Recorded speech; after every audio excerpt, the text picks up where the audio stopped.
이었던 아담의 범죄는 우리 인류에 지울 수 없는 큰 두 가지 상처를 가져다 줍니다. 첫 번째는 인간에게 고난과 그리고 고통의 세월을 살게 한 것입니다.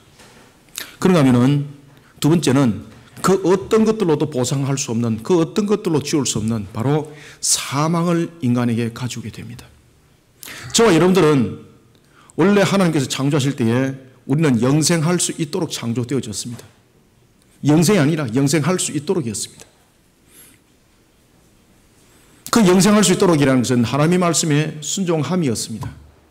그러나 인류의 대표성을 가지고 있었던 아담은 바로 우리 인간이 영생을 할 수 있는 그 부분을 하나님의 말씀을 순종하지 아니함으로 육신의 탐욕을 쫓음으로 말미암아 죄를 범하게 되었고, 그 일로 하나님께서 말씀하신 대로 인간에게는 사망이 오게 되었고, 그런가 하면 사망으로만 끝나는 것이 아니라 가시와 엉겅퀴의 삶을 살아가는, 그래서 저와 여러분들이 오늘도 고난 속에 살아가고 있고 병들고 연약함 속에 살아가고 있는 이유는 바로 그 이유 때문입니다.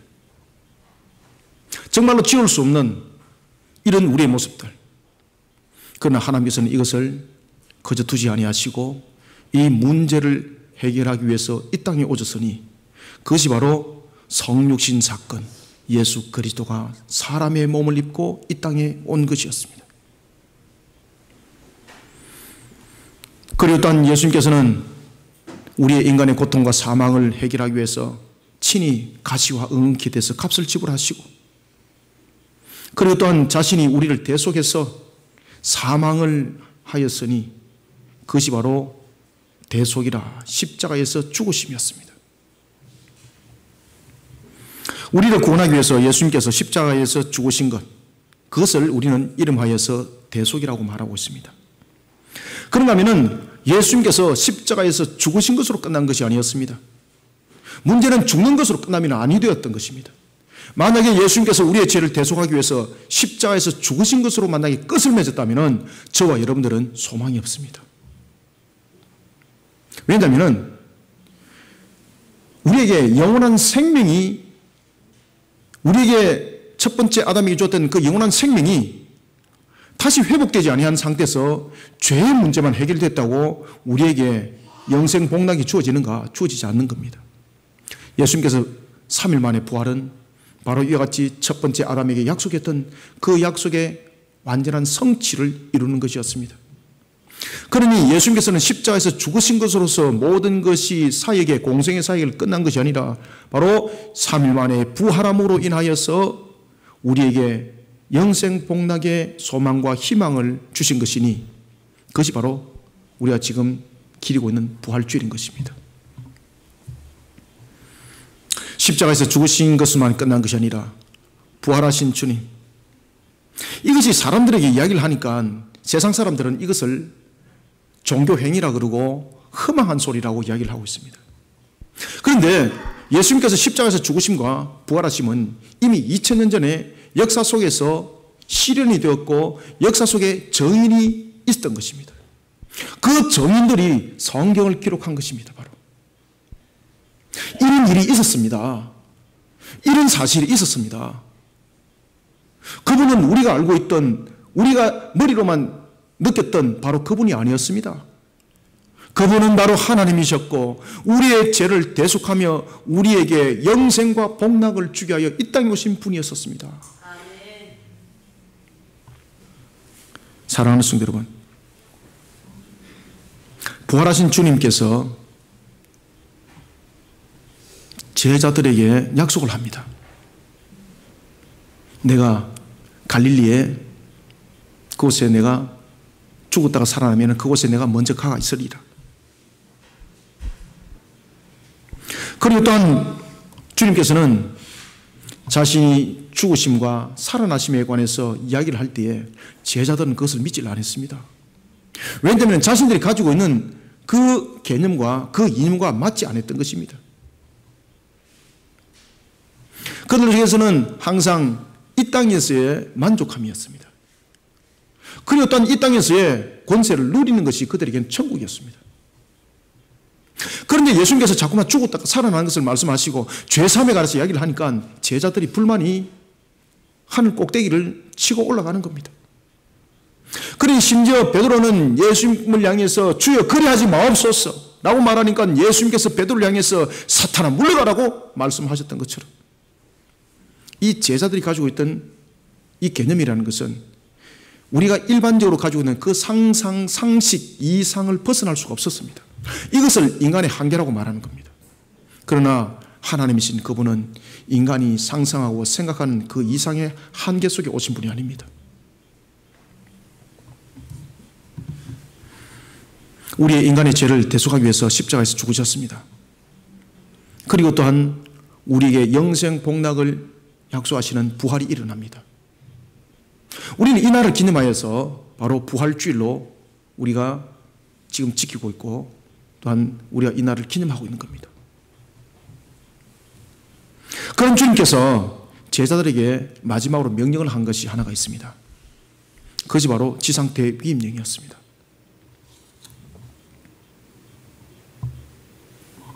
그리고 제자들에게 내가 십자가에서 왜 죽었는지 그리고 부활이 무엇을 말하는지 이 사실에 대해서 너희들은 증인이 되어라. 너희들이 생각하고 있고 너희들이 가지고 있는 그 사상과 그 생각과 사고를 전하는 것이 아니라 너희들이 직접 목격한 사실을 전하라고 예수님께서 말씀하셨습니다. 내가 생각하고 있고 내가 알고 있는 증인이 아니라 너희들이 목격한 것을 증거하는 증인이 되라고 예수님께서 말씀하셨습니다. 왜냐하면 주님은 그것을 가장 기뻐하기 때문입니다. 사랑하는 성도 여러분, 주님께서 부활하심을 믿으십니까? 그리고 또한 주님께서 우리의 영생 복락을 십자가에서 이루시고 3일 만에 부활을 통해서 그 모든 것을 성취하셨음을 믿으십니까? 주님께서는 이것을 전하라고 우리에게 말하고 있습니다. 예수님께서는 제자들에게 이 사실에 대해서 너희들은 증인이 되라고 말씀하고 있습니다. 증인이 된다는 것은 참으로 중요합니다. 우리를 이 땅에 주님께서 남겨두신 이유는 천국의 구원의 목적이 아니라 그보다 더 중요한 것은 천국에 속히 임하도록 하나님의 택한 백성들을 불러 모으는 일에 우리를 이 땅에 사명을 감당하도록 남겨뒀다는 것이 우리에게는 더 중요한 것입니다. 그래서 성경에서는 우리를 향해서 남은 자라고 말을 하는 겁니다. 만약에 우리에게 천국의 구원만이 목적이라면 주님께서 오늘도 여러분들에게 복음을 전하셔서 그리고 또한 그 천국의 복음을 아멘하고 수용한 자들을 전부 다 천국으로 데려가면 되는 겁니다. 그러면 문제가 무엇인가 하면 정인이 없는 겁니다. 정인이. 정말로 주님이 십자가에서 죽으심과 그리고 살아 계심에 대한 산 정인이 있어야 되는데 그 정인이 없는 겁니다. 주님께서는 이 땅에 하나님의 택한 백성인 남은 자를 성도를 그리스도인을 이 땅에 남겨둔 이유는 크게 두 가지 이유 때문입니다. 첫 번째는 정인이 되라는 겁니다. 정인이. 두 번째는 하나님의 택한 백성들을 불러 모으는 일에 우리가 값이 되라는 겁니다. 그래서 우리를 이 땅에 두신 겁니다. 그런데 정인 가운데서도 보면은 하나님이 기뻐하는 정인이 있고 하나님이 기뻐하지 아니하는 정인이 있습니다. 정인도 보면은 자신의 생각을 증거하는 정인이 있고 주님께서 말씀하신 그대로를 증거하는 정인이 있습니다. 사랑하는 성도 여러분, 주님께서는 과연 어떤 정인을 기뻐할까요? 우리는 주님이 기뻐하는 정인이 되기 위해서는 우리의 모습들과 우리의 신앙들을 어떤 바탕 위에 올려놓아야 될까요? 우리가 이것을 오늘 세 가지를 보도록 하겠습니다. 먼저 우리가 16절을 한번 읽어봅시다. 시작. 11 제자가 갈릴리에 가서 예수께서 지시하신 산에 이르러 아멘. 자, 여러분들 여러분들이 보시면 하나 주목해야 될 것이 있습니다. 그것은 뭔가 하면 16절에 보면 예수님께서 제자들을 만나겠다는 겁니다. 어디에서? 갈릴리에서. 그런데 여러분들 갈릴리라는 것은 지역이 넓습니다. 저와 여러분들이 약속을 할 때에 야 해운대에서 만나자 그러면 해운대 어디서 만날 건데? 해운대구에서 만나자 그러면 어디서 만날 건데? 반송도 해운대구입니다. 맞습니까? 반송도 해운대구 맞습니까? 네. 그 다음에 반이동도 해운대구입니다. 제손동도 해운대구입니다. 우동 자동도 해운대구입니다. 어디서 만날 건데? 그래서 예수님께서 이렇게 말씀하십니다. 갈릴리에서 만나되 어디서 만나자? 그렇죠. 그 산에서 만나자. 그 산에서. 그 산은 무엇입니까? 제자들도 알고 나도 알고, 다시 말하면 제자들과 내가 함께 있었던 그 장소입니다. 그러니 만나기 얼마나 쉬워요. 하나님께서는 우리에게 약속을 하실 때에 뜬금없는 약속을 하지 않습니다. 하나님께서는 약속하실 때에 확실한 것을 약속하십니다. 그것은 왜 그런가 하면 하나님이 가지고 있는 신적 속성이 그렇습니다.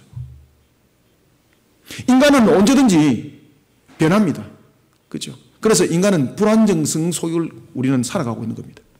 그러니 하나님께서 우리를 어떤 말씀이든 계시해 주지 않으면 인간이 가지고 있는 지식과 인간이 가지고 있는 능력은 항상 우리가 불안정 속에 있기 때문에, 풀팩이 아니라 우리가 가지고 있는 이 불안정 속에 가지고 있기 때문에 우리가 이해하는 것도 항상 그 불완전성 속에 있는 겁니다. 그런데 하나님께서는 우리에게 약속하실 때에 확실한 것을 말씀하십니다. 그러면 우리는 어떤 증인이 되어야 되는가 하면 주님은 어떤 관계 속에서도 약속하신 것은 변하지 않습니다. 변치 아니하십니다. 신실하신 하나님, 불변하시는 하나님, 그것은 단순한 신적 속성만 가지고 있는 것이 아닙니다. 하나님은 그러신 분입니다. 인간은 언제든지 변할 수가 있습니다. 그것이 인간의 죄 속성 속에서 나타나지 않습니까? 오늘도 옆에 사람과 찰떡같이 약속을 합니다. 그래서 여러분들 인간 세계가 얼마나 믿음이 없으면 네가 약속했으면 도장을 파고 찍으라 그러잖아요. 그죠? 하나님은 여러분들 도장 파고 찍은 사실 없습니다. 말씀으로 모든 것이 성취되고 말씀으로 모든 것이 약속이 이루어졌습니다. 그런데 인간은요, 약속한 것을 얼마나 잘 범했으면 도장을 새겨갖고 찍으라 그러잖아요. 지장을 찍으라 그러잖아요. 사인해라. 사인도 가짜인가 아닌지 전부 다 필적 조사해가지고 확인하고. 하나님은 약속한 것은 변하지 않습니다. 왜냐하면 하나님이 그러신 분입니다. 하나님은 약속한 것은 반드시 지킵니다. 하나님이 그러신 분입니다. 그래서 하나님은 거짓말을 할 수가 없어요. 하나님은 속성상 약속을 어길 수가 없어요. 그러니 하나님께서 약속하신 것은 반드시 이루어집니다. 지금 오늘 여기서 보면은 11 제자를 향해서 예수님께서 말씀하십니다. 왜 11 제자입니까? 그렇지, 하나는 갔거든요. 주님을 배반하고 갔거든요. 그래서 11 제자인 거예요. 11 제자. 그 11 제자에게 말씀하시기를 갈릴리 가서 내가 지시한 그 산에 너희들은 이르라. 내가 거기 간다. 부활해서 거기서 만나겠다는 겁니다. 그러면은 우리는 제일 먼저 첫 번째, 우리는 어떻게 해야만이 주님이 기뻐하는 증인이 되는가? 우리는 어떤 속에서 남은 자로서 이 땅의 삶들을 살아가고 어떻게 우리는 남은 자로서의 정인의 길을 걸어가는 자가 되어야 되는가? 먼저 제일 먼저 16절과 17절에서 이미 명확하게 설명해 주고 있습니다. 그 첫 번째는 뭔가 하면 하나님의 약속을 믿어 의심치 말아야 됩니다. 우리가 주님께서 약속하신 것을 정인하는 것을 우리가 정인이라고 말합니다. 주님께서 말씀하셨습니다. 내가 너희들에게 영생복락을 주리라. 그걸 믿어 의심치 말아야 되는 것입니다. 주님께서는 우리에게 영생복락을 주리라. 그러면 반드시 그 영생복락을 주십니다. 신명기 27장에서 주님께서 우리에게 말씀하셨습니다.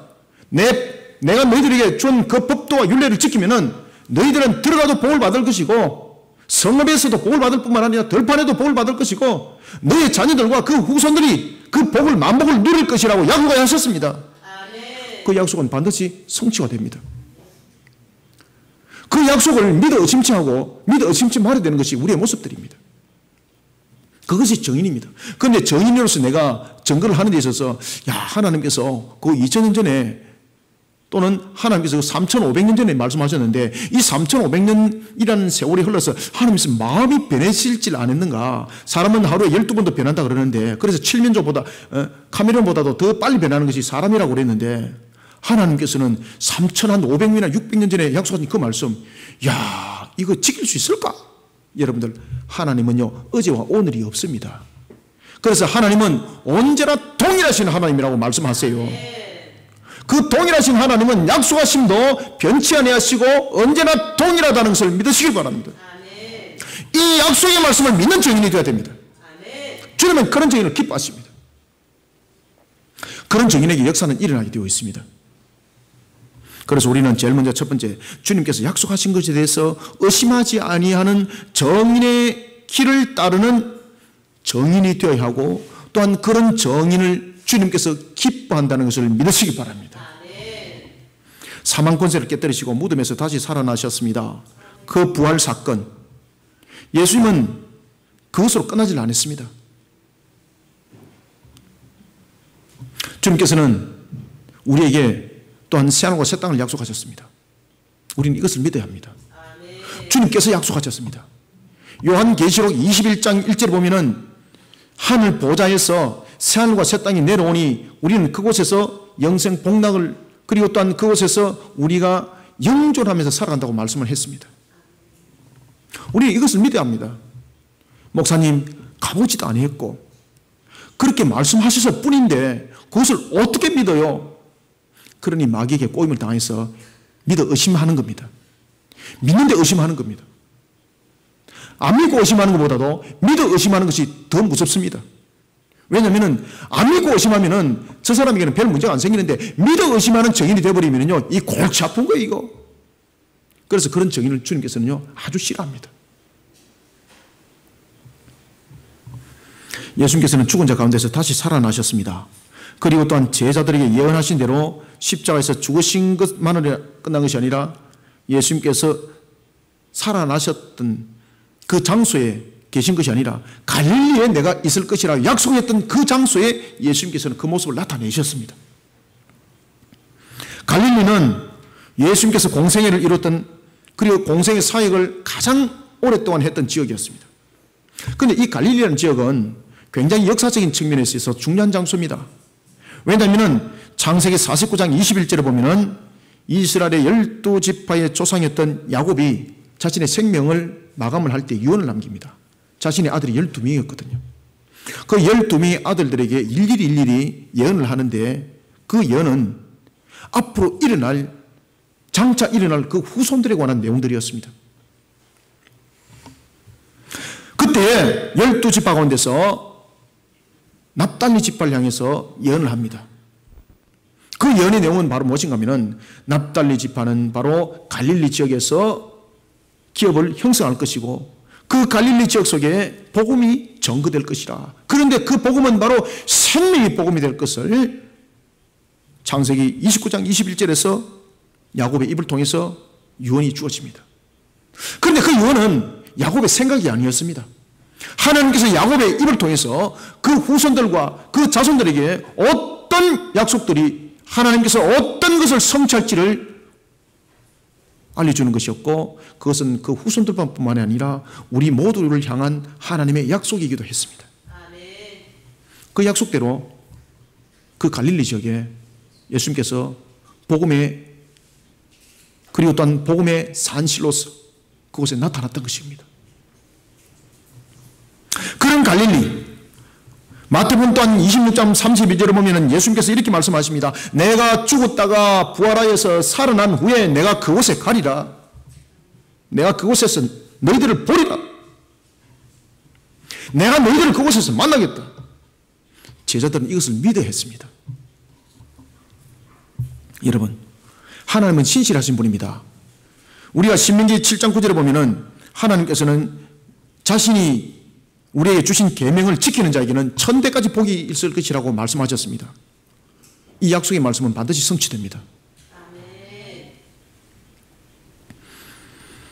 예수님께서 제자들에게 갈릴리에서 가실 것을 말씀하셨습니다.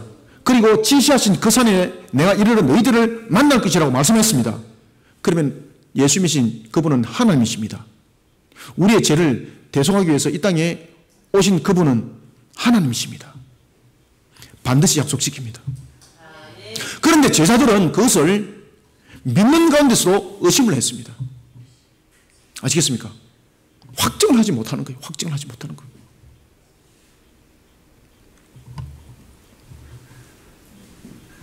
예수님은 불변하시고 신실하신 분, 하나님이십니다.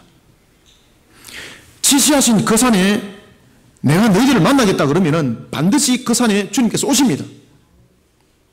그런데 놀라운 사실은 예수님께서 그 산에서 제자들을 만납니다. 그리고 난 뒤에 예수님께서 제자들을 가르칩니다. 공생의 3년 반을 그다 더해서 40일을 예수님께서는 부활하신 후에 40일을 제자들과 함께 머뭅니다. 그곳에는 500여 형제들도 있었습니다. 예수님의 제자들은 12명만 있은 것이 아니라 70명의 무리가 있었고 500여 형제들이 있었습니다. 그들이 예수님에 대한 산 증인이었습니다. 십자가에서 예수님께서 어떻게 죽었는지를 그들은 목격했습니다. 그리고 죽은 그분이 부활한 것을 그들 눈으로 직접 앞에서 목격을 했습니다. 그리고 그분이 하늘에 성천을 하시면서 뭐라고 말씀하시는가 하면, 내가 너희들이 눈에 본 대로 내가 다시 이 땅에 올 때에는 내가 악한 세력들을 향해서는 내가 심판을 할 것이고, 그리고 택한 백성들에게는 영생 복락의 구원의 영원한 땅인 새하늘과 새 땅에 거할 것을 약속하셨습니다. 그래서 주님께서 말씀하시기를, 나는 너희들이 본 그대로 내가 이 땅에 다시 올 것을 약속하셨습니다. 그런데 놀랄 사실은요, 500여 형제 가운데서 많은 무리들이 예수님께서 성천하시는 것을 보면서도 그것을 안 믿더라는 것입니다. 기가 막히는 거죠.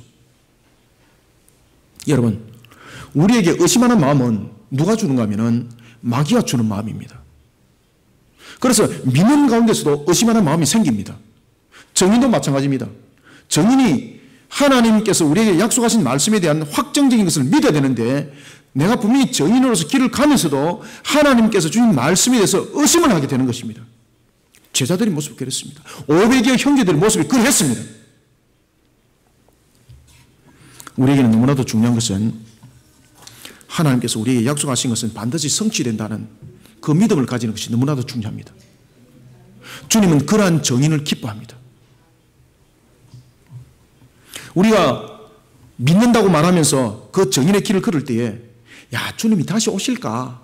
그것을 의심하면서 우리가 복음을 전했습니다. 그러면 이 복음은 실효성이 없습니다. 여러분 잘 아시는 것처럼 사도행전도 여러분 보십시오. 심지어 예수님의 제자 베드로와 바울이 귀신을 쫓는 것을 봅니다. 그죠? 주 예수 그리스도 이름으로서 귀신을 쫓는 것을 봅니다. 똑같이 해봤습니다. 똑같이 해봤습니다. 똑같이 정리했습니다. 그런데 귀신이 뭐라고 그러는가 하면, 내가 예수도 알고 바울도 아는데 너는 누구냐? 너는 누구냐? 그러면서 그 사람에게 귀신이 7 귀신이 들어가지고 그전보다도 더 귀신이 들린, 그러니까 난리가 나버렸다는 이야기죠. 여러분, 우리가 말입니다, 정인이 될 때도 믿어 그것을 바르게 세워나가는 정인이 있고, 정인이 되되 의심하는 정인이 있습니다. 하나의 수단적인 방법으로 그것을 생각하고 있는 정인이 있습니다. 그런 정인 속에는 여러분, 악한 무리들이 더 잘 알고 있습니다. 마귀가 더 잘 알고 있습니다. 강력한 마귀의 역사가 일어납니다. 우리에게는 너무나도 중요한 것은 주님께서 약속하신 것에 대해서는 의심하지 말아야 될 그 믿음이 있어야 되는 겁니다. 그것을 주님은 기뻐합니다. 여러분들에게 판사 검사 되라고 주님께서 말씀하지 않았습니다. 세상 속에 살아가면서 하나님의 법도와 규례를 지키라고 말씀하셨습니다. 그것이 더 가치 있는 인생의 삶입니다. 거짓말하면서 대통령으로 50년을 집권하기보다는 하나님의 택한 백성으로서 하나님의 말씀대로 정직하게 살아나가는 그 인생이 더 값진 인생입니다. 그 인생이 더 값진 인생이고 더 축복을 받을 것이라고 주님께서 약속하셨습니다. 그러니 주님께서는 권세를 가지고 권위를 누리는 바리새인과 서기관과 같은 사두개와 같은 그런 자들을 따르지 말라고 말씀했습니다. 주님께서 약속하신 것에 대해서 우리는 믿어 의심치 말아야 됩니다. 머뭇머뭇거리지 말아야 됩니다. 믿음이라는 것은 확정이 되어야 되는 것입니다. 그리고 또한 우리가 주님을 믿어 의심치 만다는 것은 머뭇거림도 함께 성립이 돼서는 안 된다는 것입니다. 참 재밌는 것은 말입니다, 머뭇머뭇거리는 속에 또한 마귀는 더욱더 강력하게 역사를 일으킨다는 것입니다. 우리가 또한 열왕기상 18장 21절에 보면은 엘리야 선자가 400명의 바알 선자와 대결을 하게 됩니다. 400대 1입니다. 야, 이 여러분들 숫자적으로 보십시오. 수적으로도 얼마나 위압적입니까? 뿐만 아니라 그들은 군사까지 함께 동원하고 있었습니다. 그 환경 속에서 어떻게 그들과 대적을 할 수가 있겠습니까? 간이 떨려서 말입니다. 그런데 엘리야는 그들과 대적을 합니다. 머뭇거림이 없었습니다. 하나님이 살아계신다는 것을 그는 알고 있었기 때문입니다. 뿐만 아니라 하나님께서 저 대적들을 전부 다 물리친다는 것을 그 약속을 그는 믿고 있었기 때문입니다. 그는 머뭇거리지 않는 거예요. 그 속에 강력한 역사함이 일어났던 거 여러분들이 아시지 않습니까? 하늘에 불이 내려서 그 재물을 태우고. 열왕기상 18장 21절에 보면은 그런 엘리야 선지자가 이렇게 말합니다. 너희들은 어느 때까지 둘 사이에 머뭇머뭇거리려 하느냐. 여호와가 만일 하나님이면 그를 따르고 바알이 만약에 하나님이라면 그를 따르라. 머뭇거리지 마라. 결정 내라. 사랑하는 성도 여러분, 이 땅의 종말은 반드시 옵니다. 그날은 자연적인 현상에 의한 것이 아니라 마귀에 속한 불신자들을 향한 심판과 함께 하나님의 택한 백성에게는 천국이라는 새하늘과 새 땅이 실현을 이루는 날입니다. 반드시 실현됩니다. 아멘. 주님께서 약속하신 이 사실에 대해서 의심하지 않는 정인의 길을 걸어가는 자 주님이 기뻐합니다. 아멘. 그러니 여러분들요, 누가복음 11장 9절을 잘 기억하십시오. 우리는 누가복음 11장 9절에 보면은 두들겨라, 구하라, 찾아라 이 부분만 이야기를 하고 있는데 반드시 여러분이 기억하셔야 됩니다. 누가복음 11장 9절에 보면은 내가 또 너희에게 이르노니 구하라 라는 것은 의심하지 말라는 겁니다. 망설이지 말라는 겁니다. 머뭇머뭇거리지 말라는 겁니다. 믿어 의심치 말라는 겁니다. 주님께서 주실 줄 확실히 믿고 구하라는 겁니다. 머뭇머뭇거리는 사이에 없습니다. 찾으라는 겁니다. 주님께서 약속하신 것에 대해서 확실히 믿고 찾으라는 겁니다. 그럴 때 주님께서 찾아주신다고 말씀했습니다. 그런가 하면 문을 두드리라 그랬습니다. 의심하지 말고 문을 두드리라 그랬습니다. 야, 요거 두드리면 뱀이 나올까? 요거 두드리면 누가 몽둥이 들고 나올까? 주님께서 말씀하셨습니다.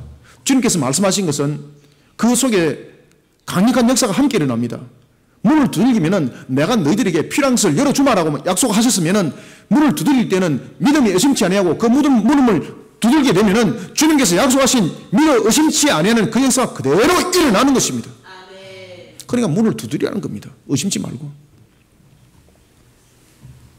사랑하는 성도 여러분, 요한계시록 7장 17절에 보면 주님께서는요, 믿어 의심치 아니하고 주님 품 안에서 또한 그 정인의 길을 달려간 자를 향해서 그 눈물에 모든 눈물을 주님께서 친히 씻어준다고, 눈물을 친히 닦아준다고 주님께서 말씀하고 있습니다. 주님이 기뻐하는 정인이 됩시다. 주님께서 친히 그 능력이 되어주고 힘이 되어주기를 약속하셨습니다. 우리는 이것을 믿어 의심치 말아야 합니다. 우리는 이란 속에 주님의 뜻을 더 높이고 주님이 기뻐하는 그런 정인의 산 주인공이 되기를 주님의 이름으로 또한 축원합니다. 그 다음에는 두 번째 18절을 함께 읽습니다. 시작. 예수께서 나와 말씀하여 이르시되 하늘과 땅의 모든 권세를 내게 주셨으니 아멘. 두 번째는 우리가 어떤 정인이 되어야 되는가 하면 주님의 권세를 가지고 십자가의 지상 대위임령을 수행하는 성령 충만한 정인이 되시길 바랍니다. 성령 충만한 정인을 주님은 기뻐합니다. 그러면 여러분, 성령 충만한 정인은 어떤 것이 성령 충만한 정인인가 안에서 한번 보겠습니다. 여러분들, 하늘과 땅의 모든 권세는 삼일째 하나님이 가지고 계십니다. 왜냐하면 그분이 천지 만물을 다스리고 창조하셨고 지금도 다스리기 때문입니다. 여기 대해서는 그 어떤 누구도 그 권세에 대해서 도전할 수가 없습니다. 예수님께서 천지 만물을 창조하실 때도 성자 하나님으로서 중보적 역할을 함께 감당했던 바로 그분이셨습니다. 그런 예수님은 모든 세상의 권세를 가지고 계십니다. 우리는 십자가에서 예수님께서 죽으셨기 때문에 그때 비로소 그 권세를 받았다고 보시면 큰일 납니다. 십자가에서 죽으시고 그 권세를 받았다는 것은 무슨 뜻인가 하면 예수님께서 이 땅에 우리의 죄를 대속하기 위해서 이 땅에 오실 때에 신성이 인성 뒤에 신성을 잠시 감추었던 것입니다. 그러면서 십자가에서 죽으심이죠. 왜? 우리 죄를 대속하기 위해서. 그리고 난 뒤에 부활하셔서 모든 권세를 받았다는 것은 신성에 원래 가지고 있는 그 권세가 회복됐다는 것을 말하고 있는 겁니다. 십자가에서 죽으셨기 때문에 상을 받듯이 마치 상을 받듯이 마치 보상을 받듯이 받은 것이 아닙니다. 그러면 예수님의 신성에 관한 부분들이 완전히 거꾸로 해석이 되어지고 완전히 예수님의 신성에 대한 것이 거짓으로 해석이 되어지는 겁니다. 예수님은 하나님이신 그분입니다. 우리의 인간의 죄를 대속하기 위해서 십자가에 달리실 때의 신성을 인성 뒤에 감추시는 겁니다. 그러면서 그 고통을 함께 인격으로 감내하는 겁니다. 그러면서 엘리 엘리 라마 사박다니, 아버지 어찌하여 나를 버리셨나이까. 그러면서 그 고통을 함께 감내하는 겁니다. 그때 만약에 신성이 그 괴로움을 못 견뎌서 못 다 빼버리고 못 마르는데 물 갖다 물어버리고, 신성은 충분히 그리 할 수 있습니다. 그랬다면 우리 인간의 대속은 아무것도 없습니다. 십자가에서 달릴 때 그분은 하늘에 계시는 그 신성, 그 능력, 그 권세 그대로 가지고 계셨습니다. 다만 하나 인성 뒤에 감췄을 뿐입니다. 그분이 부활하셨습니다. 신성이 원래 모습으로 회복됐다는 것을 이야기를 하고 있습니다. 그래서 오늘 성경에 보면 이런 이야기를 하고 있습니다. 무슨 이야기를 하고 있습니까? 18절에 이렇게 말합니다. 예수께서 나와 말씀하여 이르시되 하늘과 땅의 모든 권세를 내게 주셨으니 라는 것은 십자가에서 죽으시고 부활했기 때문에 그때 상으로서 권세를 받았다는 것이 아니라 신성에 원래 가지고 있던 그 권세가 회복됐다는 것을 말하고 있는 겁니다. 제자들에게 말씀하십니다. 너희들은 내가 가지고 있는 이 권세로서 너희들은 정인이 되어라. 정인이 되어라. 십자가에서 죽으심으로 그리스도의 직분을 다 이루신 주님, 그 주님께서 이렇게 말씀하셨습니다. 요한복음 19장 30절 다 이뤘다. 우리의 죄를 대속하기 위해서 비하의 신분으로 십자가를 지셨다면 부활의 주님은 세상의 모든 권세를 가진 하나님의 본인의 모습으로 회복되는 성교의 모습으로 그 모든 권세 또한 함께 회복이 됐던 겁니다. 그런 주님께서 말씀하십니다. 나의 이 권세로 너희들은 사명을 감당하는 자들이 되어라. 그러면서 남은 제자들에게 네 가지를 명령합니다. 첫 번째는 무엇입니까? 가라는 거예요. 가라. 두 번째는 제자 삼으라는 겁니다. 세 번째는 세례를 베푸라는 겁니다. 그리고 네 번째는 가르쳐 지키게 하라는 겁니다. 안 가르치고 어떻게 지킬 수 있냐 말입니다. 가르치라는 겁니다. 무엇을? 하나님께서 우리에게 주신 법도와 규례를 가르치라는 겁니다. 복음에 대해서 가르치라는 겁니다. 삶과 새 땅에 대해서 가르치라는 겁니다. 구원과 심판에 대해서 가르치라는 겁니다. 죄 사함에 관해서 가르치라는 겁니다. 18절부터 20절을 읽습니다. 시작. 예수께서 나와 말씀하여 이르시되 하늘과 땅의 모든 권세를 내게 주셨으니 그러므로 너희는 가서 모든 민족을 제자로 삼아 아버지와 아들과 성령의 이름으로 세례를 베풀고 내가 너희에게 분부한 모든 것을 가르쳐 지키게 하라. 볼지어다 내가 세상 끝날까지 너희와 항상 함께 있으리라 하시니라. 아멘. 십자가에서 달리실 때도 예수님은 세상의 모든 권세를 가지고 계신 분이었습니다. 부활하실 때 비로소 마치 상 받듯이 그 권세를 받은 것이 아닙니다. 하늘과 땅의 모든 권세를 성부께서 내게 주셨다라는 그 말씀은 원래 하나님이신 그분이 인간의 뒤에, 인성 뒤에 신성을 감췄던 것이 모든 것을 이루고는 신성이 그대로 이제 회복이 되어서 그 권세로 이제 제자들에게 명령을 한다 이 말입니다. 그 권세를 명령할 때 주님께서 이렇게 말씀하십니다. 너희들은 먼저 가라. 그리고 두 번째는 제자 삼으라. 세 번째는 세례를 베풀어라. 네 번째는 가르쳐 지키라 라고 말씀하실 때에 이렇게 말씀하십니다. 내가 너희들에게 주는 그 권세로서 이 사명들을 감당하라는 것입니다. 왜냐하면 여기는 중요한 문제가 있기 때문입니다. 분명히 갑니다. 그리고 또한 주신 사명을 감당할 때에 제자를 삼습니다. 세례를 베풉니다. 가르쳐 지키게 합니다.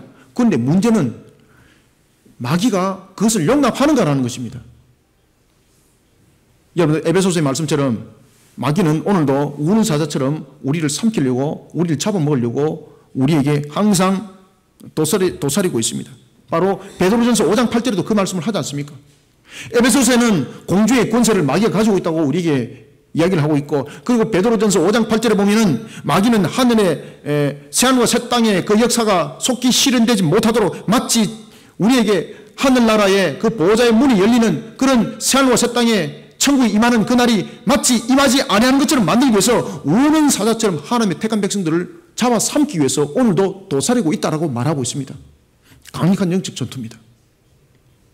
그래서 여러분들요, 예수 믿는다는 것이 보통 쉬운 것이 아닙니다. 쉬워 보이죠?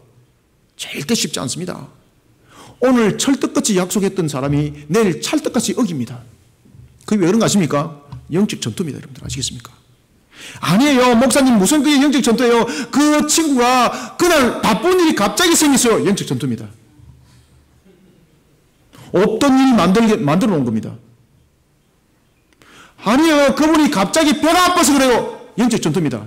안 아프던 배 갑자기 아프게 만들어놔서 그렇습니다.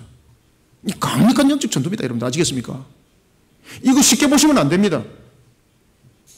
그렇기 때문에 우리는 지상 대위임령을 통해서 주님의 권세를 가지고 싸우지 않으면 그 영적 전투에서 우리는 백전백패 당합니다. 심지어 그 사람뿐만 아니라 내까지 상처받습니다. 그래서 우리는 마귀와의 강력한 영적 전투를 치르기 위해서는 베드로전서 5장 8절에 우는 사자처럼 오늘도 삼키려고 하는 그들과 싸워서 이겨야 되는데, 그 영적 전투를 치르기 위해서는 우리가 성령 충만한 사람이 되어야 되는 거예요. 성령 충만한 사람. 성령 충만한 것은 무엇인가 하면은 어떤 하늘에서 이상한 기운을 떨어지는 그 기운을 받는 것이 아닙니다. 성령 충만하다는 것은 바로 에스겔서 47장의 말씀처럼 하나님의 말씀 안에 다스림 받는 것을 성령 충만이라고 말하는 거예요. 성령 충만이라는 것은 어떤 영을 끌어당겨가지고 마치 양을 많이 불려놓는 것으로 그렇게 하는 것이 아닙니다. 저는 신학적으로 학생들을 가르칠 때도 이 부분에 대해서 강력하게 가르칩니다. 성령 충만이라는 것은 하나님의 다스림 안에 강력하게 놓여 있는 것을 성령 충만이라고 말합니다. 그래서 제가 성령 충만에 대한 부분들을 정확하게 보려면 에스겔서 47장을 보라고 제가 말씀을 드리는 거예요. 에스겔서 47장에 보면은 하나님의 영이 그 사람을 다스릴 때 보면은 발목에 찼을 때는 자기 마음대로 걸어 다닙니다.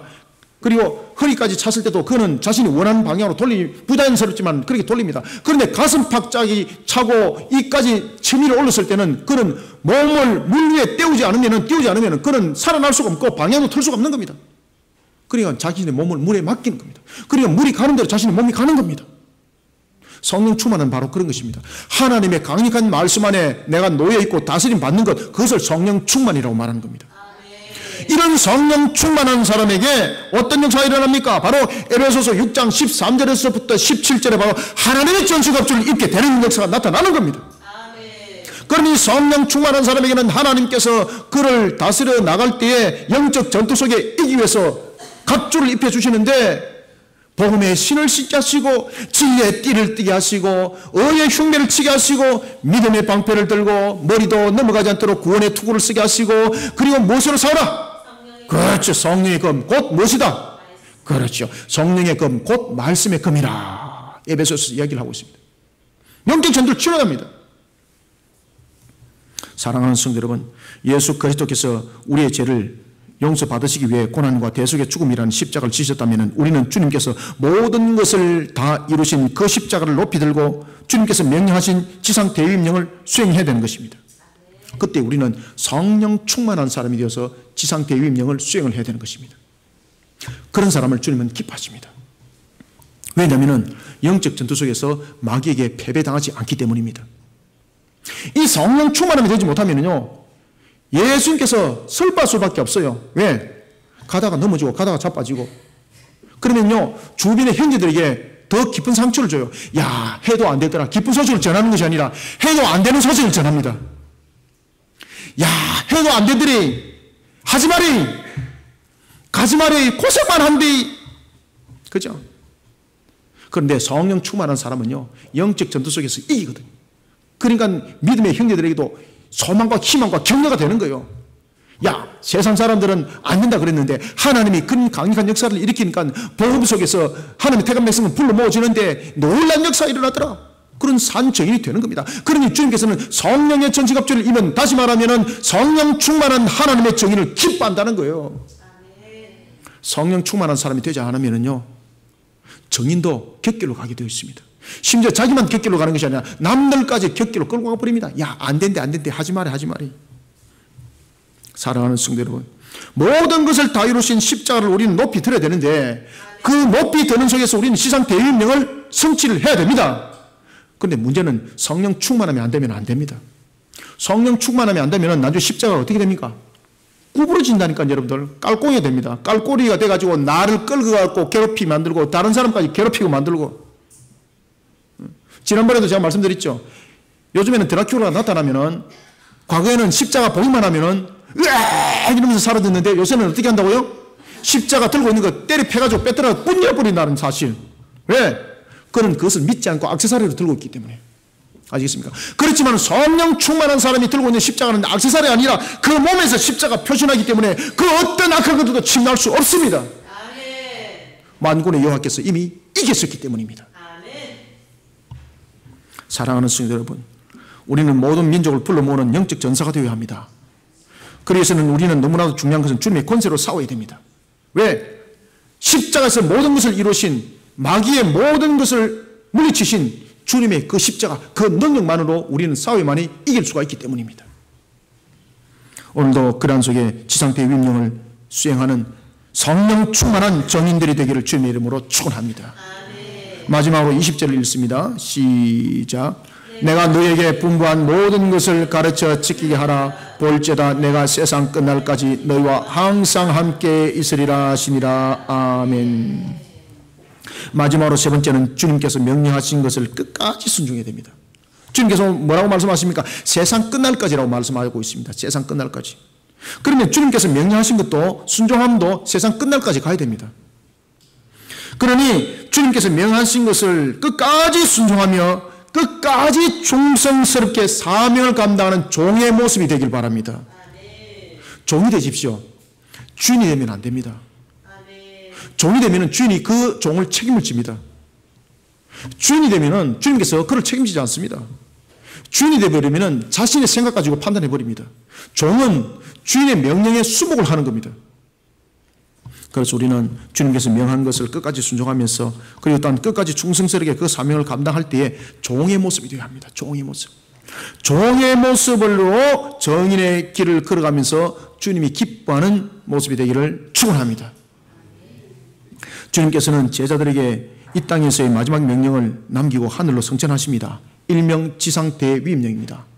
지상이라는 것은 뭡니까? 땅지자, 위상자.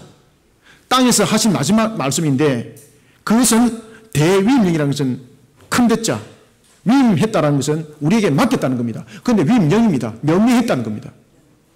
반드시 지켜야 됩니다. 그래서 하나님의 나라의 확장을 위해서 우리가 복음을 전하는 것은 반드시 지켜야 될 우리의 의무입니다. 해도 되고 안 되고 이것이 아닙니다. 반드시 지켜야 될 의무입니다. 그렇기 때문에 우리는 한 사람을 2명 이상 전도하여서 정착시키는 것이 우리의 의무인 것입니다. 그래서 제가 시험해 보라 그랬잖아요. 내가 이 일들을 통해서 주님을 시험해 보라 그랬잖아요. 내가 주님의 사명을 감당하는 이 일들을 통해서 내가 정말 하나님의 영광을 더 높이는 측면에서 주님의 나에게 정인의 길을 걸어가는 데 있어서 힘을 다해 주시고 능력을 다해 주시고 내 속에 무너져버린 환경들을 통해서 참으로 정인의 길을 가다가 증거할 때에 이 무너진 환경 때문에 걸림돌이 될까 두렵사오니 이 걸림돌을 마치 뒤엉켜버린 실타래처럼 되어버린 나의 인생과 나의 삶들 이것을 실타래처럼 펴주게 하여 주시고 또한 이것을 지어 아름다운 옷이 되게 하셔서 이것이 주님의 살아있음에 대한 증거물이 되게 하여 주옵소서. 반드시 역사에 일어날 줄 믿으시기 바랍니다. 아시겠습니까? 저는 여기에 대해서 확정을 가지고 있는 사람입니다. 제가 만약에 여기에 대해서 확정을 가지고 있지 않다면 저는 목사로서 이 자리에 지금 안 서가 있습니다. 제가 여기에 대해서 정인이기도 합니다. 그렇기 때문에 저는 이 부분에 대해서 강력하게 말할 수가 있습니다. 하나님께서 저의 생명을 살려놓지 않았다면 저는 목사가 이미 될 수 없는 사람입니다. 이미 천국의 입구에 갔다 온 사람입니다. 저는 숨이 끝나고 그 공포가 얼마큼 두려운지 저는 겪었기 때문에 알고 있습니다. 저는 주님이 정말로 그럴 때 나에게 살면서 다가와셔서 말씀하신 것이 무엇인지 저는 그 사랑을 저는 느낍니다. 저는 그럴 때 저 두 눈 속에 쏟아졌던 그 눈물은요 세상의 그 어떤 것들로도 담을 수 없는 그런 눈물이었습니다. 그때 제가 이렇게 주님께서 주님께 이때 그때 고백했습니다. 주님, 나를 살려주기만 하면 내가 주님께 충성된 종이 되겠습니다. 정말로 주님의 말씀을 죽도록 충성하는 종이 되겠습니다. 그렇게 했는데도 얼마나 하나님한테 다고지기는지. 사랑하는 성도 여러분, 주님께서 우리에게 명령하셨습니다. 말씀하셨습니다. 지상 대위령은 해도 되고 안 해도 되는 것이 아닙니다. 명령입니다. 주님께서 우리에게 명령하셨습니다. 뭐라고 명령하셨습니까? 네 가지를 명령하셨습니다. 가라고 말씀하셨습니다. 가라. 있으면 안 되고 가라는 거예요. 가라. 역동적으로 움직이라 이 말입니다. 믿어 의심치 말하는 겁니다. 갈 때에 주님께서 그냥 안 보냅니다. 하나님의 전시갑주를 입혀서 보냅니다. 그때 우리의 가는 모습은 바로 무엇입니까? 주님을 믿어 의심치 아니하는 성령 충만한 사람으로 가라는 이야기입니다. 그럴 때에 주님께서 우리에게 권세를 함께 준다는 사실입니다. 그때 갈 때에 제자를 삼으라는 겁니다. 가서 해야 될 일이 있습니다. 가서 뭘 하라고요? 부동산 투자하라고요? 가서 땅 사라고? 제자 삼는 것이 목적이 되어야 됩니다. 이것은 바로 무엇인가 하면 우리의 생업들을 통해서 동일합니다. 저와 여러분들이 주어진 생업이 있습니다. 생업과 신앙은 분리해서는 안 됩니다. 우리는 생업을 통해서 예수를 닮은 삶을 살면서 제자 삼는 일을 함께 병행해 나가야 되는 것입니다. 이것이 우리의 영적 전투입니다. 삶은 개떡인데, 야, 예수 믿어라. 그러면은 뭐라고 말하겠습니까? 니나 똑바로 믿어라. 너는 예수 믿는다 그러면서 너의 삶은 왜 그렇게 개판이냐? 사기 다 치고, 혼자 도둑들 다 하고, 혼자 간음 다 하고, 그 사람의 복음을 누가 듣겠냐 말입니다. 제자 삼아라. 이것은 바로 내가 먼저 예수 닮은 삶이 되어야 합니다. 내가 먼저 예수 닮은 삶이 되지 못하고 어떻게 제자를 삼을 수가 있습니까? 제자를 삼아라. 책임지는 자가 되어야 합니다. 세 번째는 주님께서 말씀하셨습니다. 세례를 베풀어라. 세례를 베푸는 것은 바로 무엇입니까? 우리가 전해야 될 것이 무엇인가? 예수 믿으면 부자 된대. 예수 믿으면 잘 산대. 야, 내가 봤는데 옆집에 보니까 그 사람이 예수를 믿었는데 자녀들이 얼마나 잘 되는지 서울대학교도 딱딱 붙더라. 이것이 아니고 세례를 베풀으라는 것은 우리가 전하는 복음의 주요 메시지가 무엇이라는 것입니까? 죄사함이라는 겁니다. 죄사함. 회개와 죄사함이라는 겁니다. 회개와 죄사함. 우리의 복음의 정의는 바로 죄사함의 회개라는 겁니다. 회개가 없이 어찌 죄사함이 있을 수가 있습니까? 회개함이 없이 어찌 천국이 있습니까? 어찌 우리의 영생 복락이 있습니까? 세례를 베풀어라. 우리는 이 목적을 바르게 세워 나가는 교회들이 되어야 합니다. 교회들이 십자가를 바로 세우지 못하니까 예수 믿으면 잘 산다 그러더라. 예수 믿으면 병난다 그러더라. 그러니까 병났으니까 교회 다 나가버리고 잘 사니까 교회 안 나와버립니다. 왜? 조건이 충족되었기 때문에. 세례를 베풀라고 했습니다. 우리의 복음은 죄사함과 회개와 죄사함입니다. 그 다음에 네 번째는 가르쳐 지키라. 안 가르치고 어떻게 여러분들 알 수가 있습니까? 안 배우고 어떻게 알 수가 있습니까? 한글에는 독약입니다. 한글에는 먹으면 건강함이 있습니다. 눈으로 볼 때는 판단이 되지 않습니다. 그런데 이것을 분별하고 올 수 있고 식별할 수 있는 것을 가르치실 때는 그것을 분별해서 독약을 먹지 않습니다. 가르쳐야 합니다. 이단이 무엇인지 가르쳐야 합니다. 사이비가 무엇인지 가르쳐야 합니다. 주님의 십자가가 무엇인지 정확하게 가르쳐야 합니다. 그것을 지켜야 됩니다. 가르치지 아니하고 어떻게 우리가 그들에게 복음을 그리고 또한 가르치지 아니하고 우리가 어떻게 또한 남을 복음을 전할 수 있겠습니까? 바른 것을 가르쳐야 합니다. 그래서 가르치되 진리를 가르쳐야 하는 것입니다. 진리를 가르쳐야 합니다. 그것을 언제까지? 세상 끝날까지 하는 거예요. 세상 끝날까지. 보십시오. 세상 끝날까지 하는 거예요. 세상 끝날까지. 목사님 너무나도 지겹습니다. 1년도 지겨운데 세상 끝날까지. 그러니까 성령 충만한 사람이 되지 못하니까 기간이라 이렇게 보니까 지루함을 보는 거예요. 우리는 성령 충만한 사람이 되려면 기간을 보면 우리는 하나님의 은혜를 보는 거예요. 보는 상태와 대상이 다른 겁니다. 주님께서 주신 권세를 가진 성령의 사람이 됩시다. 죄사함에 따른 회개의 복음을 주님이 오시는 그날까지 세상의 모든 족속들에게 전가하는 사명에 대해서 순종하고 충성스럽게 그 사명을 감당하는 정인의 길을 걸어가는 우리 모든 성도들이 되기를 소망합니다. 내가 원하는 무리를 만드는 집단이 되어서는 안 됩니다. 그래서 제자 사모라는 것이었고, 그래서 아버지와 아들과 성령의 이름으로 세례를 주라는 것이었습니다. 우리가 각 교회들이 제자 훈련을 합니다. 그런데 그 제자 훈련은 전부 다 예수님의 제자를 만들어야 합니다. 목사의 제자를 만들어서는 되는 것이 아닙니다. 그 교회의 제자를 만드는 것이 아닙니다. 나를 따르는 집단을 만드는 자는 요한계시록 17장 7절의 말씀처럼 그리스도를 모방한 7머리와 10뿔을 가진 짐승의 세력에 무릎 꿇게 만드는 자에 불과한 겁니다. 마귀의 밥상을 차려놓은 자들입니다. 주님께서는 그들을 용서치 않습니다. 회개와 죄사함의 복음, 그리고 심판의 불목과 새하늘과 새 땅에 대한 진리를 바르게 가르치는 그 일에 우리는 사력을 다합시다. 그리고 일들을 통해서 우리는 충성스러운 종의 사역을 감당합시다. 그리고 언제까지? 주님이 오시는 그날까지, 세상 끝날까지 이 사명을 감당하는 저와 여러분들이 되시기를 주님의 이름으로 축원합니다.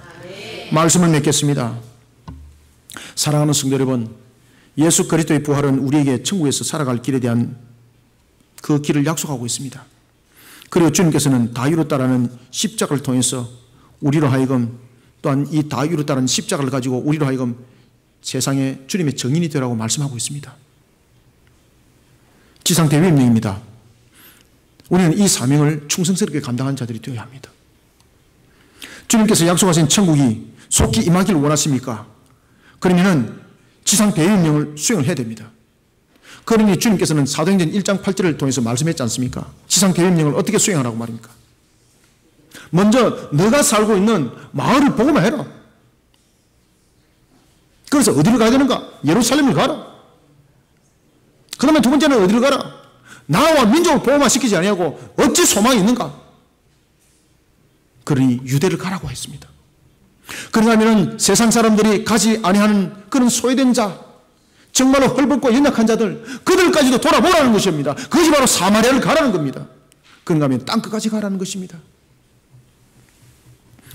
하나님의 택한 백성을 불러 모으는 그 사명에 대해서 우리는 충성스러운 종이 되어야 합니다.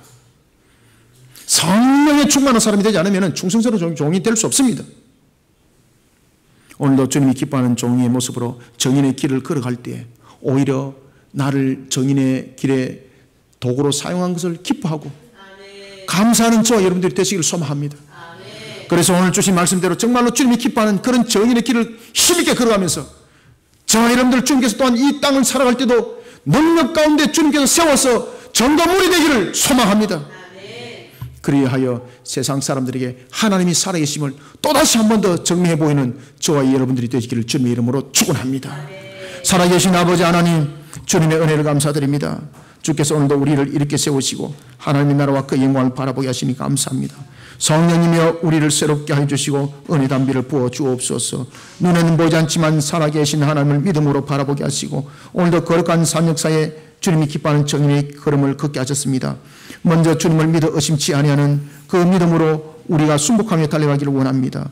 그리고 또한 우리가 증거해야 될 것은 오직 십자가인데 어찌 성령 충만한 사람이 안 되고 십자가를 바르게 증거해 나갈 수 있겠습니까?